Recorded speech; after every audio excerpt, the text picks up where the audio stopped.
Every civilization built temples, wrote laws, and invented ways to make a person suffer that we still can't fully explain. Tonight, I'm going to tell you about the worst punishments history ever recorded. And trust me, some of these will stay with you. From Persian boats to Viking eagles, stay till the end, because the worst one of all is saved for last. Let's start in ancient Persia, over 2,000 years ago, with a punishment so slow, it had no mercy in it at all. They called it scaphism, the boats. A condemned man was placed between two hollowed-out boats, sealed shut, with only his head, hands, and feet exposed. He was force-fed honey and milk, again and again, until sickness set in. That was the plan from the very first hour. Then he was left floating on a still pond, under the blazing sun, for days, sometimes weeks. The Persians made sure of it. It wasn't just punishment, it was a message to anyone who dared to betray the king. Historians still argue how long a man could survive this. Some say weeks. Nobody truly wants the answer. And if you think that's the worst humanity ever invented, my friend, we've only just begun. Next, we travel to ancient Sicily, to a Greek inventor named Perillus, a man who built a machine meant to please a tyrant. He called it the Brazen Bull, a hollow bronze statue, life-sized, with a single door built into its side. A person would be sealed inside, and a fire lit beneath it, the bronze slowly turning white-hot. But here's the twist Perillus never expected. The tyrant tested the invention on Perillus himself. The bull's design carried the screams out through its nostrils, transformed into what sounded like the bellow of an angry animal. The tyrant loved the sound so much he used it for decades, on anyone who crossed him. It's proof of something chilling. Sometimes the cruelest inventions come from the cleverest minds. Now we sail north into the cold fog of the Viking Age, to a ritual whispered about more than it was ever proven. They called it the Blood Eagle, reserved only for the most hated enemies, often kings who had betrayed their own kin. The sagas describe the victim's back, marked in the shape of an eagle's spread wings, a symbol, not just a punishment. It was meant to be the final act of a blood feud, the ultimate statement that a debt of honor had been paid. Historians today are divided. Was this real, or a legend forged by poets to terrify their enemies? Either way, the fear it created was very real, and fear back then was its own kind of weapon. But the next punishment on our list wasn't a legend at all. It was recorded, taxed, and used for centuries. During interrogations across medieval Europe, jailers discovered something disturbing about a very small, very hungry animal. A metal or ceramic pot containing a rat was placed against the prisoner's body and heated slowly from above. The animal, desperate to escape the heat, had only one direction it could dig, inward. It wasn't fast, it wasn't loud, but it broke even the strongest men in minutes, not hours. Confessions extracted this way filled the record books of entire kingdoms.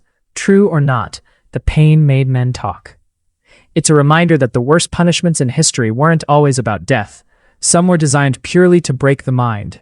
And speaking of breaking a person completely, let's talk about a wheel that Europe used for 500 years. Picture a town square. A crowd gathered, and at the center, a large wooden cartwheel raised on a pole. The condemned was tied across the wheel's spokes, arms and legs stretched wide, in full view of everyone. An executioner, using an iron bar, would strike each limb, precisely, methodically, never rushing the process.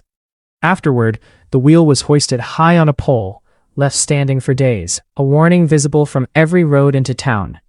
This wasn't hidden away in some dungeon.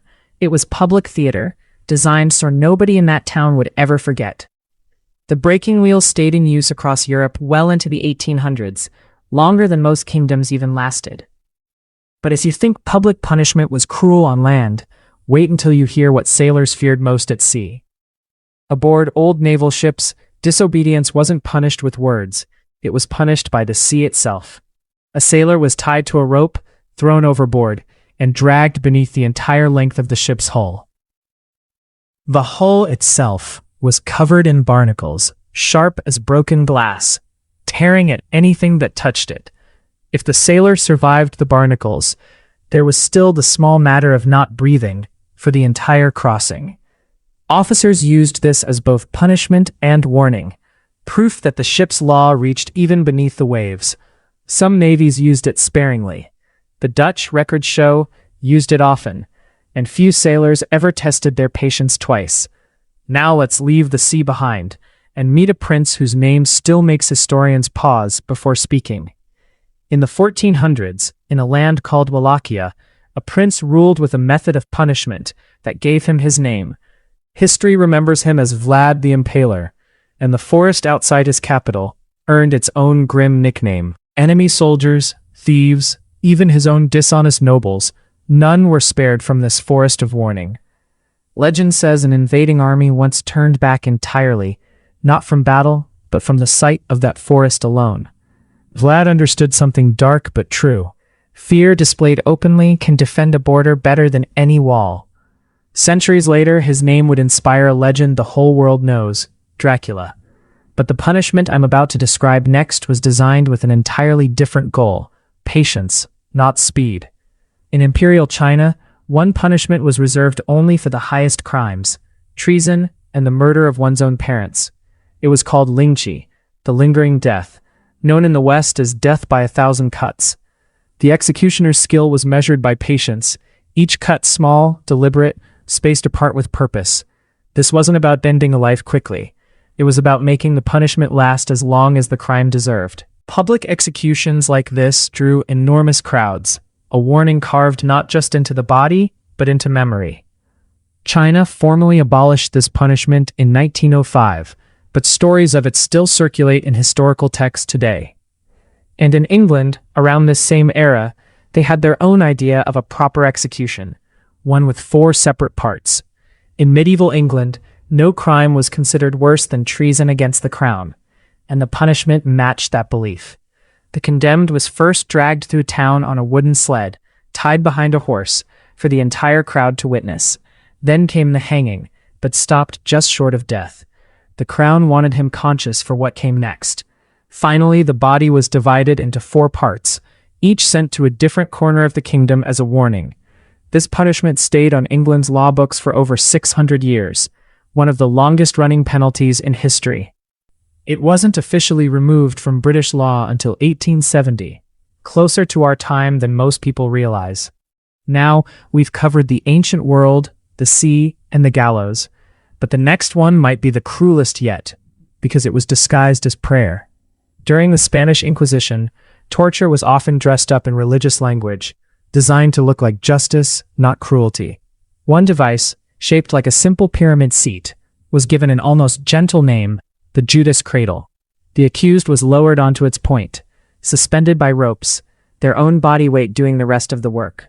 Interrogators believed the discomfort alone would draw out a confession faster than any blade ever could. It left no visible wound, no dramatic scene, which is exactly why some historians call it the cruelest kind of cruelty. The Inquisition used silence and shadows as much as it used pain. Fear that spread simply because no one spoke of it. We've seen fire, water, iron, and silence. But there's one punishment that combined every fear a person could have, all at once. Recorded across several ancient and medieval societies, was a method so slow that its name alone made prisoners confess early. The condemned was suspended upside down, deliberately, so blood would keep the mind conscious as long as possible.